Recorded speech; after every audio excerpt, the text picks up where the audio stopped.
সিরাজগঞ্জে মানবিক সহায়তা কর্মসূচির আওতায় বন্যা দুর্গত ৪০০ পরিবারের মাঝে ত্রাণ বিতরণ করেছেন সিরাজগঞ্জ ২ আসনের জাতীয় সংসদ সদস্য ড জান্নাত আরা হেনরি। সোমবার ৮ জুলাই সকালে সিরাজগঞ্জ সদর উপজেলার কাওয়াকোলা ইউনিয়নের হাট বয়রা মুজিব কেল্লা ও বন্যী আশ্রয়ণ প্রকল্পে ত্রাণ বিতরণ করা হয়। কাওয়াকোলা ইউনিয়ন পরিষদের আয়োজনে ও চেয়ারম্যান মোহাম্মদ জিয়াউর রহমান জিয়া মুন্সি এর সভাপতিত্বে পানিবন্দী প্রায় ৪০০ অসহায় পরিবারের মাঝে ত্রাণ হাতে তুলে দেন অনুষ্ঠানের প্রধান অতিথি সিরাজগঞ্জ ২ আসনের জাতীয় সংসদ সদস্য ড জান্নাত আরা তালুকদার হেনরি।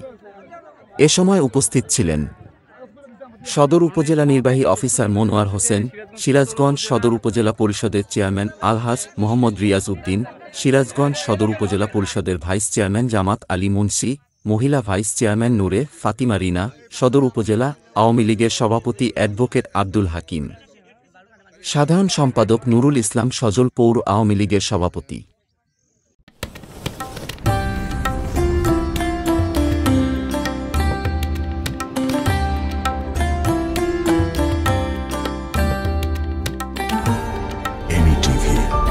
স্বাধীন বাংলার স্বাধীন কণ্ঠ।